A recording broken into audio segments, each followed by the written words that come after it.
বিশ্বকাপ থেকে 228 কোটি টাকার পুরস্কার নিয়ে দেশে ফিরছে মিশর। বিশ্বকাপের স্বপ্ন শেষ 16তেই থেমে গেলেও অর্জনের খাতায় এবারের আসরকে সফল বলেই মনে করছেন মিশর। মাঠে দারুণ পারফরম্যান্সের পাশাপাশি এবার ফিফার কাছ থেকে বড় অঙ্কের আর্থিক পুরস্কারও পাচ্ছে দেশটির ফুটবল ফেডারেশন। সব মিলিয়ে প্রায় 18.5 মিলিয়ন মার্কিন ডলার, যা বাংলাদেশি মুদ্রায় প্রায় 228 কোটি টাকার সমপরিমাণ। বিশ্বকাপে মিশরের যাত্রা ছিল প্রত্যাশার চেয়েও বেশি আলোকিত। গ্রুপ পর্বে আত্মবিশ্বাসী ফুটবল খেলে তারা জায়গা করে নেয় নকআউট পর্বে। এরপর শেষ 16 ম্যাচে শক্তিশালী আর্জেন্টিনার মুখোমুখি হয়ে সবাইকে চমকে দেয় আফ্রিকার এই দলটি। ম্যাচ শুরুর থেকেই আক্রমণাত্মক ফুটবল খেলতে থাকে মিশর। এক পর্যায়ে তারা 2-0 গোলে এগিয়েও যায়। সেই সময়ে অনেকেই মনে করেছিলেন হয়তো বিশ্বকাপের সবচেয়ে বড় অঘটন ঘটতে যাচ্ছে আজ, কিন্তু শেষ মুহূর্তে আর্জেন্টিনা ঘুরে দাঁড়িয়ে 3-2 ব্যবধানে জয় তুলে নেয়। ফলে স্বপ্নভঙ্গ হয় মিশরের। তবে পরাজয়ের পরও মিশরের পারফরম্যান্স প্রশংসা কুড়িয়েছে পুরো ফুটবল বিশ্বে।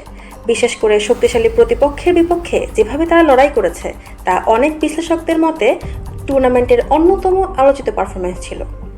এবারের বিশ্বকাপে ইতিহাসও গড়েছে মিশর। প্রথমবারের মতো তারা বিশ্বকাপের নকআউট পর্বে জয় পেয়েছে এবং এক আসরে সর্বোচ্চ 5টি ম্যাচ খেলেছে।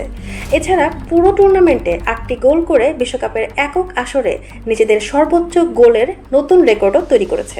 মাঠের এই সাফল্যের প্রতিফলন এসেছে আর্থিক পুরস্কারেও। ফিফার নির্ধারিত পুরস্কার কাঠামো অনুযায়ী বিশ্বকাপে অংশ নেওয়া প্রতিটি ফেডারেশন প্রস্তুতি ও সাংগঠনিক ব্যয়ের জন্য একটি নির্দিষ্ট অঙ্কের অর্থ পেয়ে থাকে। এর পাশাপাশি মূল পর্বে জায়গা নিশ্চিত করা এবং প্রতিটি ধাপ অতিক্রমের জন্য রয়েছে আলাদা পুরস্কার। সেই হিসাব অনুযায়ী অংশগ্রহণের জন্য 2.5 মিলিয়ন ডলার, মূল পর্বে খেলার জন্য আরও 10 মিলিয়ন ডলার এবং শেষ 16তে জায়গা করে নেওয়ার পুরস্কার হিসেবে অতিরিক্ত 6 মিলিয়ন ডলার পেয়েছে মিশর। সব মিলিয়ে তাদের মোট প্রাপ্তি দাঁড়িয়েছে প্রায় 18.5 মিলিয়ন ডলার।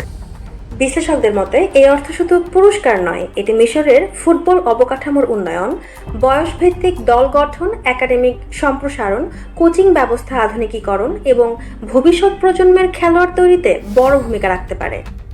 যদিও ট্রফি জয়ের স্বপ্ন এবারেও পূরণ হয়নি, তবুও পারফরম্যান্স, নতুন রেকর্ড এবং উল্লেখযোগ্য আর্থিক অর্জনের কারণে 2026 বিশ্বকাপ মিশরের ফুটবল ইতিহাসে এক স্মরণীয়